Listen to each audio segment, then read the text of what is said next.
First off, Otwekong, many people have alleged that you are very antagonistic of government.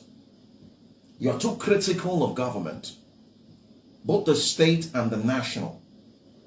Some even allege that you are embittered, that perhaps the state government, you feel entitled as though they owe you something. There's an appointment that you are seeking that they've not given you, and so you become overtly critical of the state government. Let's go to the national. Some have said you don't see anything good in the national.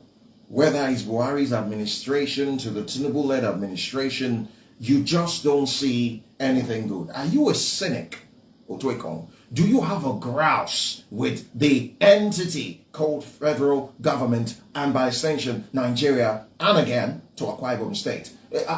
What is the offense, Otwekong, if these allegations are anything to go by? I think, for me, what you said are not bones. You don't pick any bones. Well, I want to pick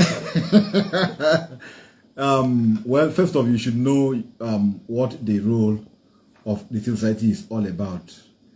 You even skip local government. You recall I have several times called up my local government chairman, the former chairman. At a point, the House of Assembly, we had to insist that it had to be sanctioned for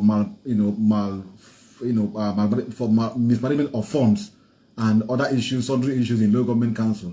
And you recall when the vice chairman of Rotterdam was suspended by the councillors, we are advocating that it had to be reinstated because the laws were not followed. Now, the truth is that I do not have any personal grounds with any government, local government, state government, and federal government. Again, Franklin Isong does not have any grounds with the local government, state government, and federal government. Second question, are you expecting any, or is it because you're not appointed into any government? I have been around from the days of Obom Victor Atta, 1999. I have been critical of Atta's administration till Atta left office.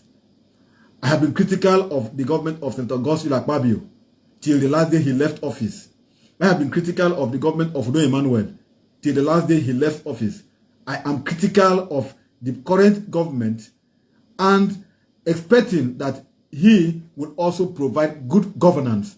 I have been critical of the government of President Olusegun Obasanjo until the day he left government. Same thing to Yar'Adua, same thing to Jonathan, same thing to Buhari. Now, the foundation of all this, let's start from the federal level. The primary purpose of government in Section 14 is to provide welfare and security. This is what you must understand. We in the civil society group fought for democracy. In the 90s, I have been in and out of the military barracks, detention here and there, invitation, arrest, and the rest, because we wanted democracy to take root in Nigeria. And having achieved democratic governance in 1999, do we stay aside and begin to watch? Look at Femi Falana, SAN. He has also been critical of every government. Does it mean that he wants to be appointed into the government? The answer is no. When late Gani Fayomi was alive, at a point Gani was always going to court like almost every day with the state government, Bola Ahmed Tinubu, and every other government, both at the federal and the state level. This is why today you have multi-party system. Because I recall when Gani came up with a party called NCP and asked INEC to register the party, INEC said no. The federal government said no way. Gani went to court and challenged the criteria and the guidelines for party registration, and then the court ruled in favor of Gani. And today you have multi-party system. The system was opened up. So you need to have the critical stakeholders who are the CSOs, who are the pundits that stay outside to watch the government. Now, don't forget that every government on the seat saddled with the responsibility of governance is like a dancer on a stage. He or she does not see his back or her back. It is the watchers that can tell you are not dancing well. You are dancing well. Now, I am not a sadist. I'm not also an ardent critic of government and I don't see anything good. No, I have occasionally come up here to praise the government both at the federal level, state level, and local government level. And we have embarked on tour of what we call project tracking to track the project of the government both at the state level, local government level, and at the federal level. And we have come here to explain that this project is a thumbs up, this one is a minus, this one is this, because we owe the people a duty to check the government and give the feedback that the government needs to know back to the government. The government is embarking on lofty project, fine and good, but how will the government get the feedback that this project that the government is embarking upon is actually, achieving the desired aim? It is through the CSOs, it is through the critics like us that can come and sit down here and say this project is good, this one is not good. And because they are being funded with taxpayers' monies, they could not just be done and then we just we overlook it. So if we that fought for democracy go back and begin to sit down and sit at the fence and allow any government to sit and run the way he or she wants to run the governance, and then we'll come back here to tell you it is good, it's okay, the government is fine, whereas the government is not fine, we are doing a disservice to the people of the state and to Nigeria. Now, at the federal level, I have said this over time. In 2000, I was among those who went to Daura to plead with former President Buhari to come out and contest for the presidency. I was among those, I have said this over time. I was among those who went to Daura with Professor Benefit West and others, met with him, pleaded with him to come and contest for the presidency of this country. So if I had anything against Buhari or the federal government, for instance, I wouldn't do that. I have been a critic of the past government of Buhari, even when I was among those who brought him, who went and lobbied and asked him to come and become the president. Look at the government of President Goodluck Ebele Jonathan. He is from the South. You understand? I was among those when he was the vice president and then the president, passed on. That is Yaradua. I was among those who said he should be made president. He should be made acting president. There were issues. We had to, rally around him. And then we said, in line with the laws of the land, he should be made president. When he became president and wasn't doing well, I was among those who organized rallies in Lagos, in Abuja, and then calling him out. So if you're not doing well, and you expect me to come and patronize you and say you are doing well, that is not what I am made for. The way I am wired to tell you the way it is, squarely. I call a spade a spade. And I have been in advocacies for over 3 decades. It's not now that I will come and change because somebody is close to me that is there. I have said it over time. The governor of Akwa Ibom State is my brother, is among those, who advocated for somebody like him to be the governor.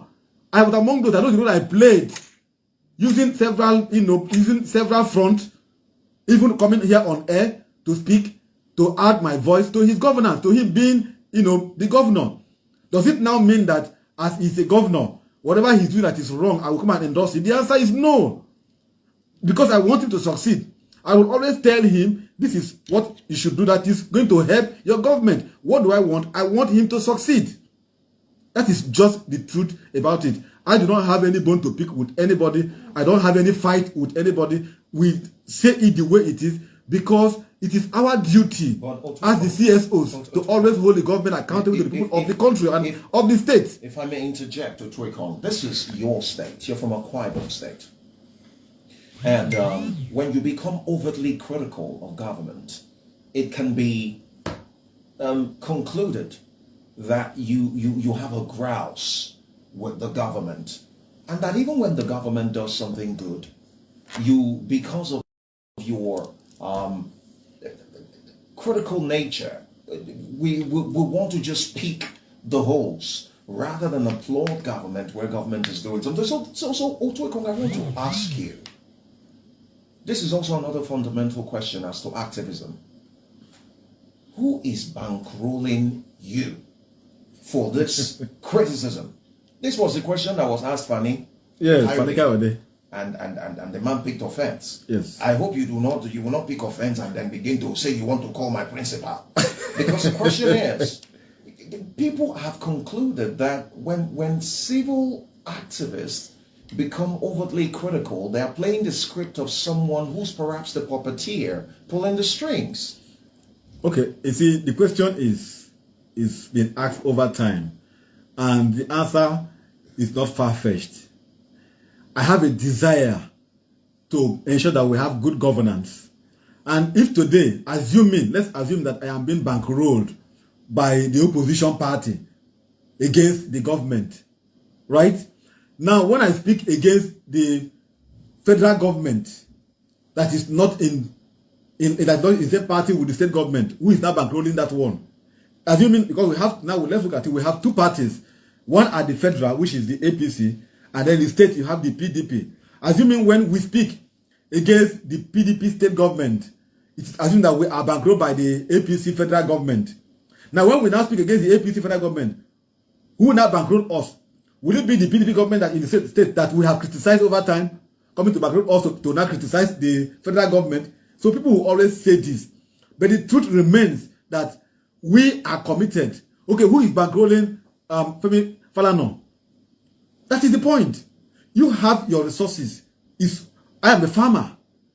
And I have been doing this, I have told you, I've been doing this from the days of Obamota. And before even we have democracy, it is what has been in me to ensure that we have good governance. I hate to see someone being oppressed. I hate to see someone's right being taken away. And so when you see such happening and you come out against such kind of practices, I mean, even heaven will support you. So I don't need any bankrolling from any authority, from any state, from anywhere to tell whoever that what is bad is bad. Now, let me say this. We are not condemning everything that the federal government has done. Likewise, the state government. Likewise, the local government. What the CSO do is to ensure that you bring the reality. What is not seen. Don't forget that when you are in the saddle of authority like governor, president, chairman, what you are seeing is what your cronies, those your appointees want you to see. They will not want you, they manage you in a way that you will not pass through the roads made with potholes. Roads that are with potholes. That is the way they will package you. They package you in a way that you will not know what is happening in your neighborhood. Now, how do you get to know this? It is through the CSOs that will bring those things that your cronies, your PAs, your appointees don't want you to see to the fore. So assuming everybody comes here and begin to praise the government is doing well, the federal government is doing well, how will the president know that the Calabar to highway is bad? Because he uses plane to land in Calabar, he uses plane to land in Akwa Ibom.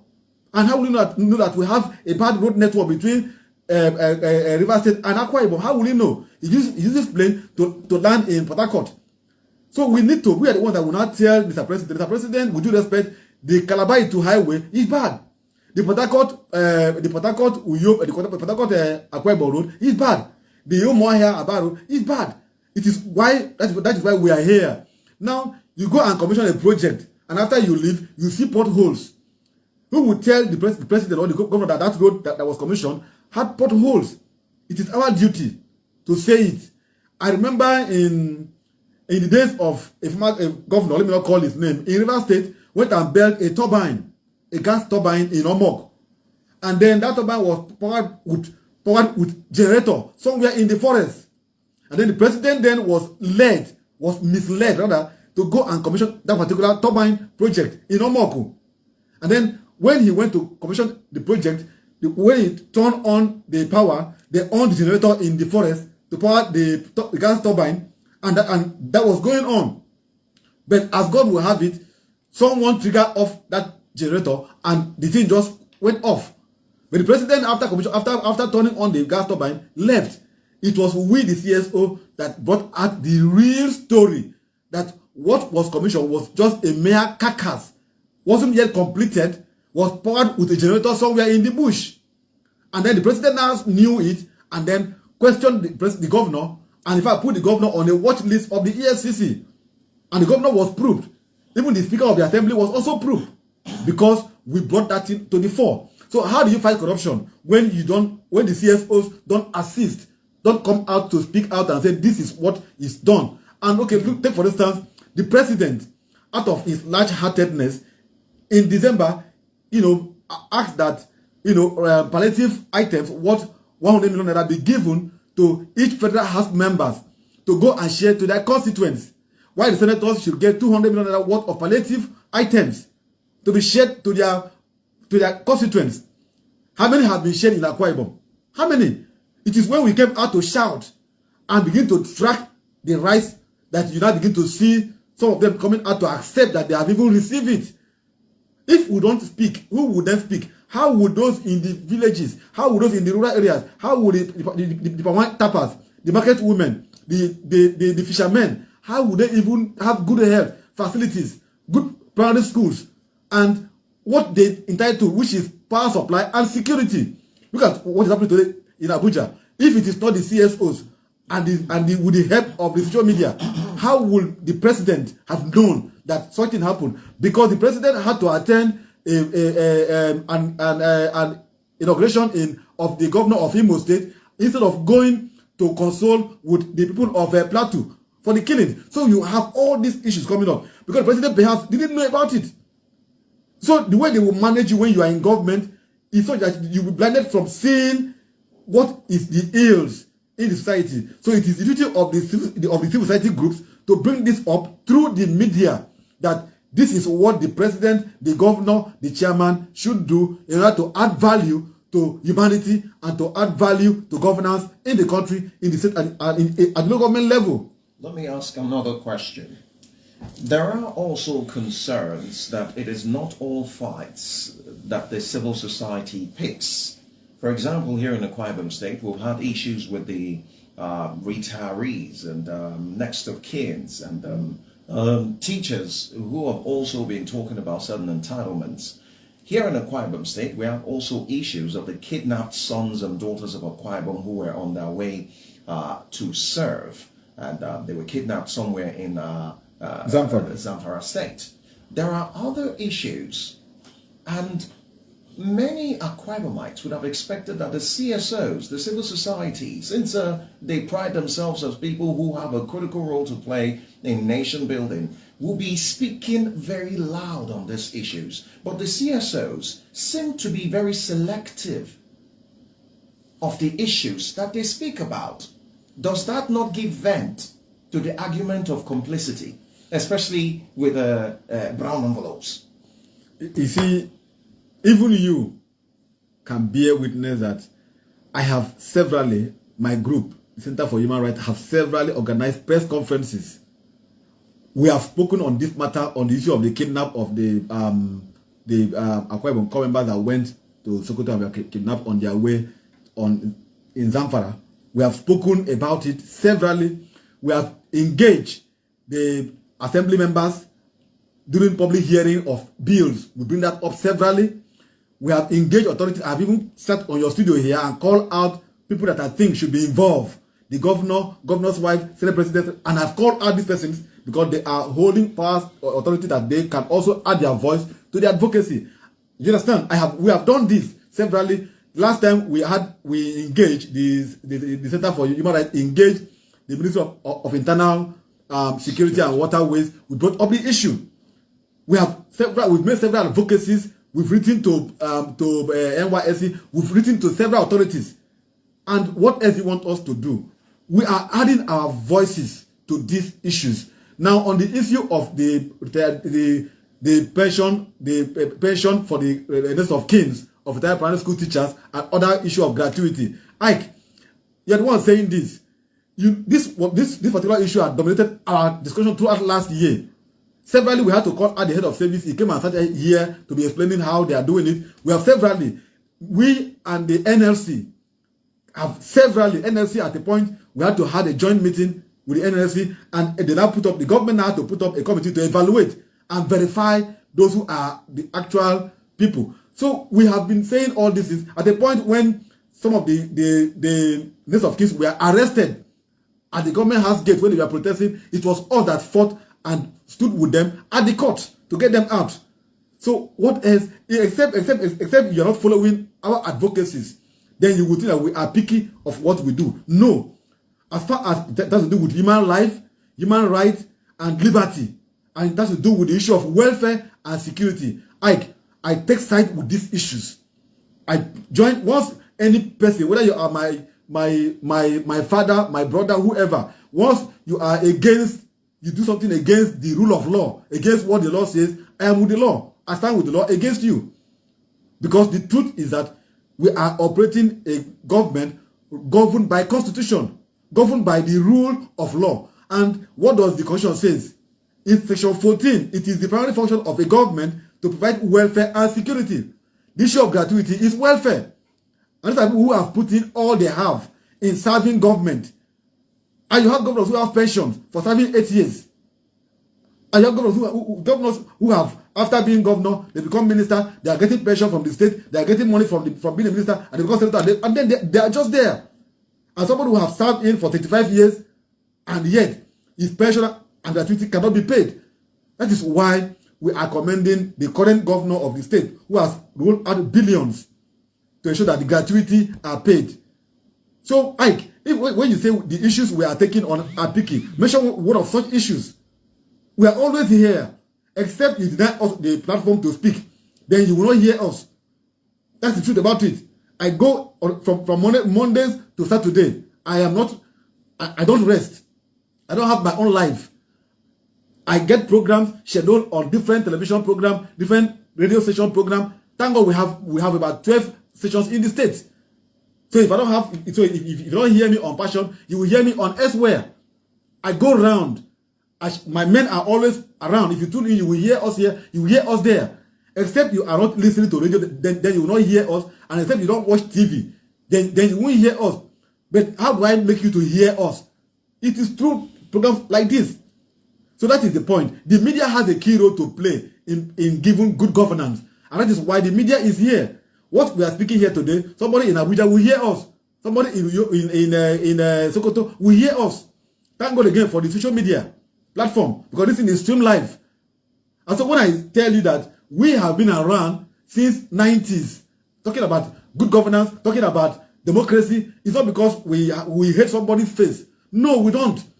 We don't. We have severally come out to commend, to applaud the state government, to applaud the federal government, and even the local government councils, where they are doing what is right, but where they deviate from the oath of office that they took, where they deviate from the constitutional role that they ought to provide, then we have to bring them back on track, because our duty is to hold them accountable to the people and to ensure that they carry out actions that will bring in development, good governance, and make the people to be safe in a state like Akwa Ibom and in Nigeria.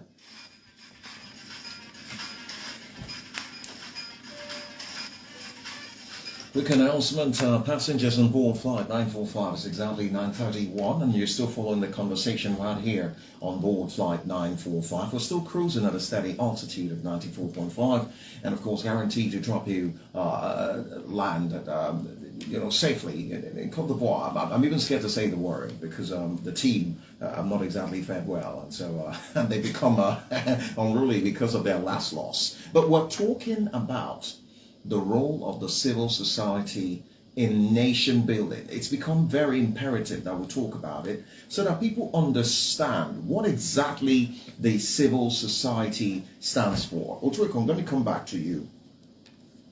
It's been alleged also that some civil society organizations, rather than contribute meaningfully to discuss, that can help government, because the essence of criticism is either two ways, destructive or constructive.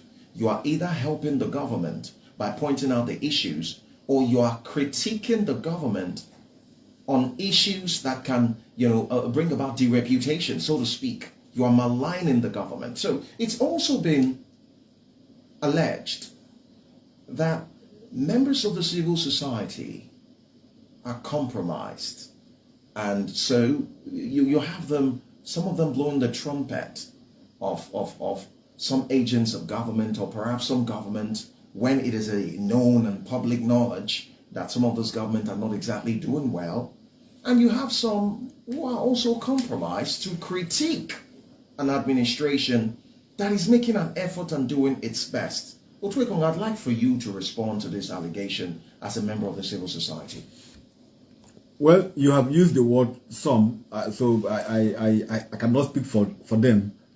I can only speak for Center for Human Rights and Accountability Network. But that's one. But there is some level of veracity to that claim. Now, because when you say, you should also know that we in the CSOs, except you are, objective in your advocacies and consistent in your advocacy, that you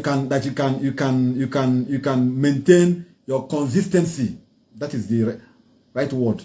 Now, if you are not, you have uncles who are, for example, in government. You have people who will call you and tell you what you said, they didn't like it, and then you go and change your mouth.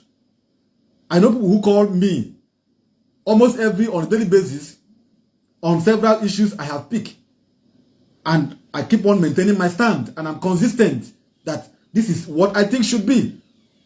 I don't give a damn to whoever, whether you are my sibling. That's pretty strong. Yeah, that is me. Strong. That is me. That is me. I don't give a damn. That is me.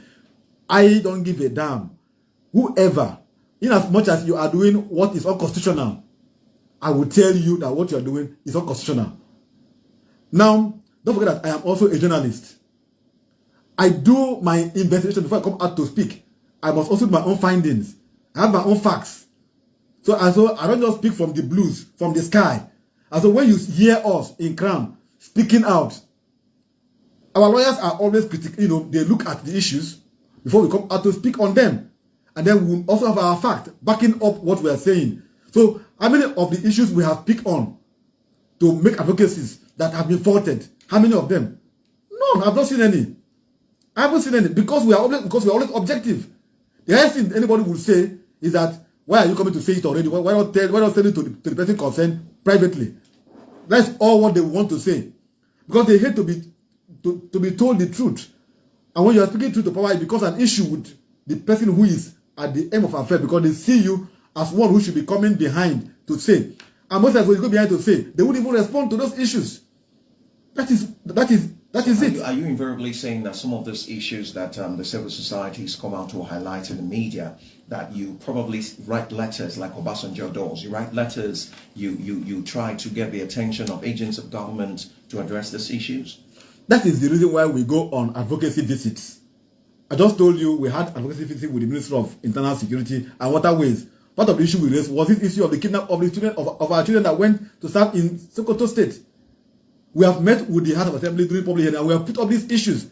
We've written letters. We've written several letters. Sometimes before we speak out, we do our underground investigations. We go engage authorities. And it's not all the issues that we pick that will come to the media, because they are resolved. And so when they are resolved, they're going to bring it up to the public. But don't you think also when these issues that you come to the media to highlight are addressed, have been addressed, we come back here to praise. And also come back and just okay, the government for responding. Now, let me give you a typical example under the Omonos administration. We had issues of medical doctors who did their housemanship in Unio. You recall I came here to say that over 22 of them have not been paid their outstanding. And shortly after that, we made advocacy visit to the head of service. And before you know it, the matter was resolved. They have been paid, and I came back here today, they have been paid. In fact, we did a press statement to commend the governor that the students the doctors have received their standing. I came here to say that the workers of Ibom Power were owed their salaries for over 6 months.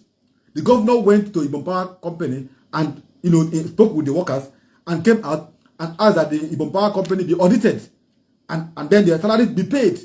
And I came back here to say the governor has done this, and we applauded the governor. On the issue of climate change, we came here, we said the governor should appoint someone to be able to advise on climate change issues. Governor did that. And we came back and said, Governor has responded. We went during the tour we did, we saw that an area, Urewang, was being eaten off by erosion. And we drew government attention to it. Governor had to send a team to go, and that was responded. Same thing to Atiku. You forgot that I came here to say Atiku Abubakar was flooded. And the governor, today, what happened? The governor is now responding to the flood issue in Atiku. So what have we not done? And we come back here to say the governor has done it. And because he's a listening governor. Anyways, so he listens to what we say, and he acts to them. Now, those who don't listen to us, we keep on making those issues to become topical.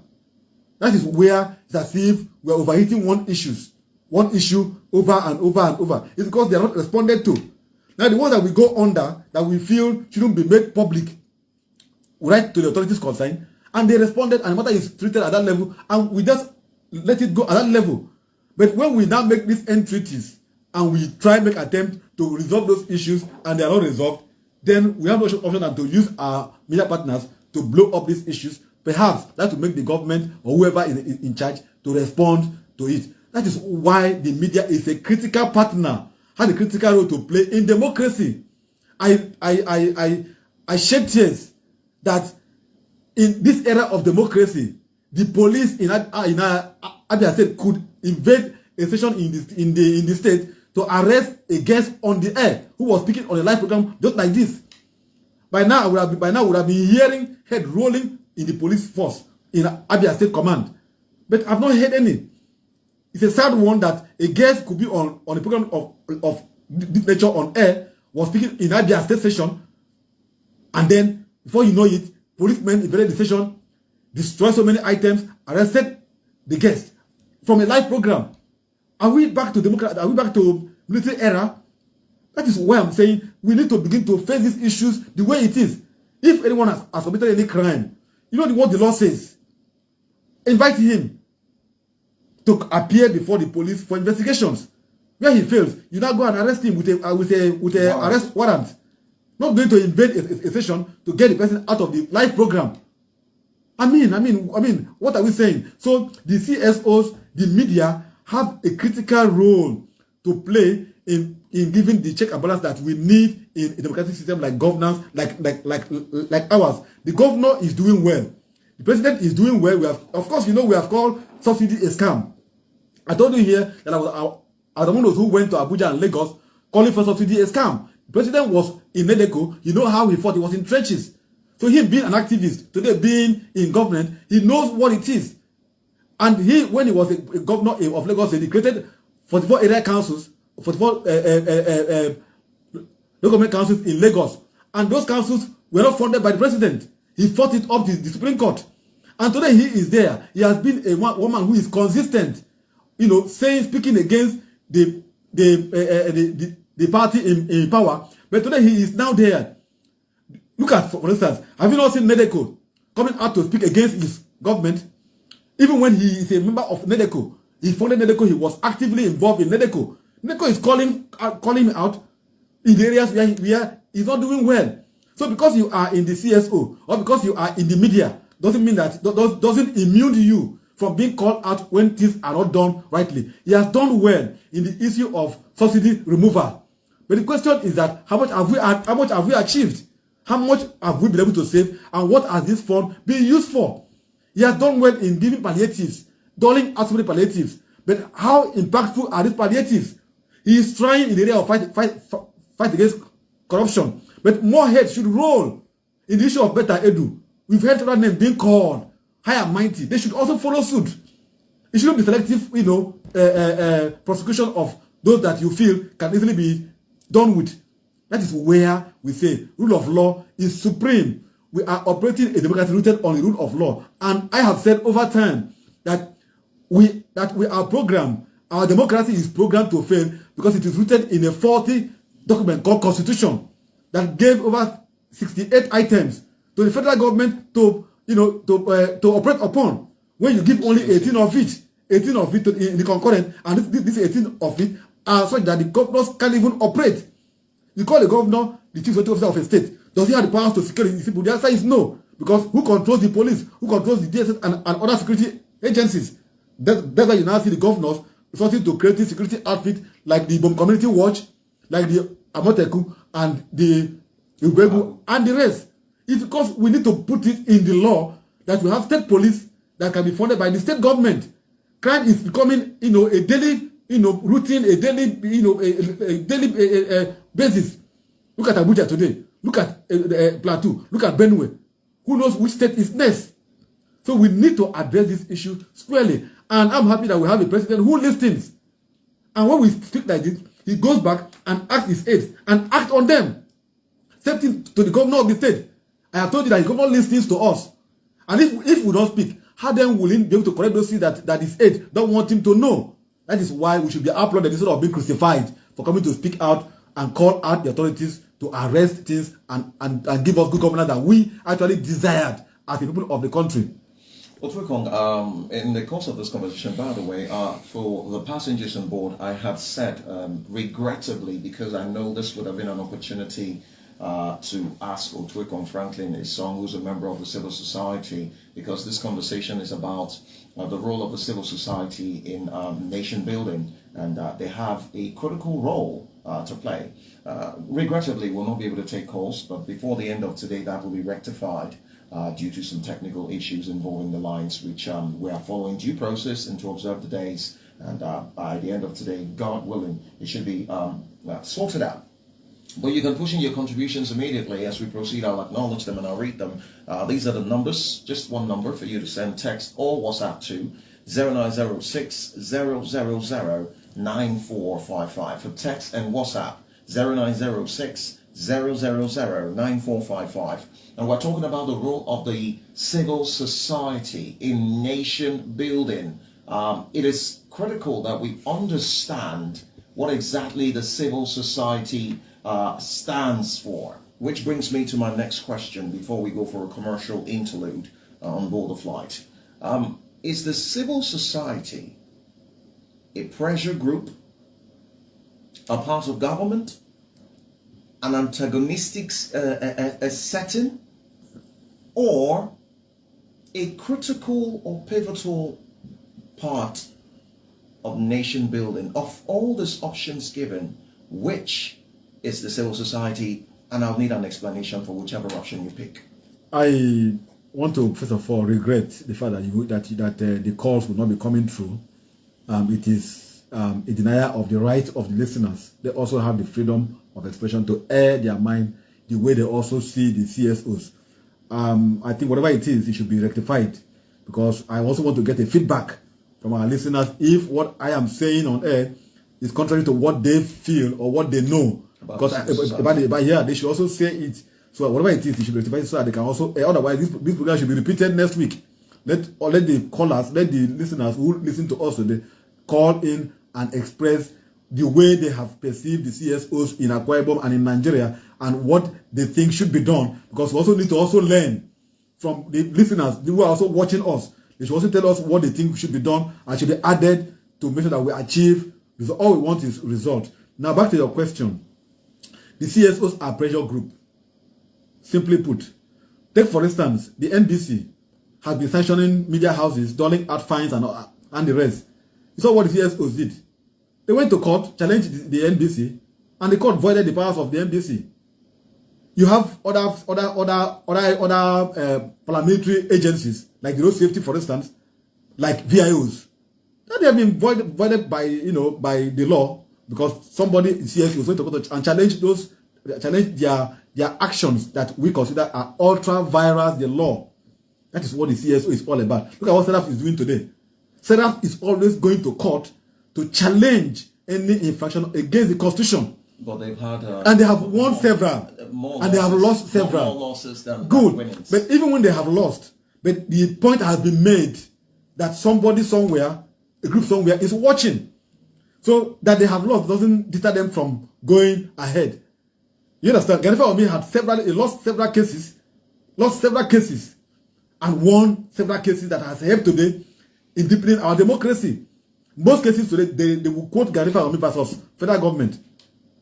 I recall a particular matter that Ganifa Omi had to challenge Yotomi Williams, and even had to go to challenge his integrity, that the man lacks integrity, and prove it. So I'm giving you an instance that you don't need to win all the fights. But at least a point would have been made. Look at let Kestaro today. He's not alive. But the fight that he picked is still alive. That Ogoni must be clean. Today Shell is leaving Nigeria. What is happening? What happened to the Ogoni land? How would they breathe a sigh of relief? Go and see what is happening in Ogoni. The only motorable road that they have has been, destroyed from One to Element Junction.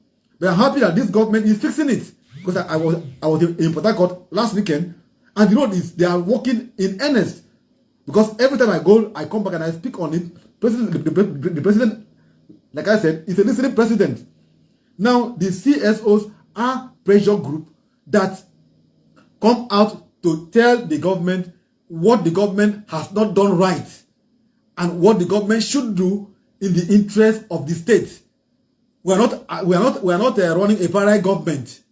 Like to say we have a parallel government, a shadow government that will come out to always criticize government for everything government. No. That is why you will not see us being appointed into government.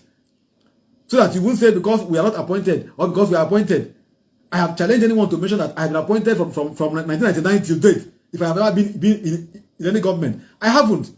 But I have my friends who are in government, and they are making it, and they are living large. But my calling is not to be in government. I support them, I encourage them. But where they go against the law, I stand with the law against what they have done, which is why I'm different from every other person. My friendship with you exists as long as you don't violate the law. Once you violate the law of the land, you have violated my right. And I will stand with the law against you. And most times when we call out these things in the media like this, the government will listen to us and do a rethink.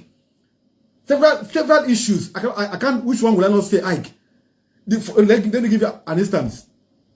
The governor of Akwa Ibom State sent a bill to the House of Assembly, and the bill was called Salutary Board Bill. The bill was meant to use one bill to amend over 23 or 24 salutary boards. And I came here now. I was at the assembly, and we opposed that bill. I would say this bill is not good. It's anti-democratic. It's anti-constitutional, and it is not right to use one bill to want to amend several bills. That means several laws, and most of these laws they are all in the statutes. Like the issue, like CX. CX is in the board. CX is in the constitution. To the glory of God, because the God is a clear issue of the anti-open grazing that we're speaking today. Again, we are still speaking about it.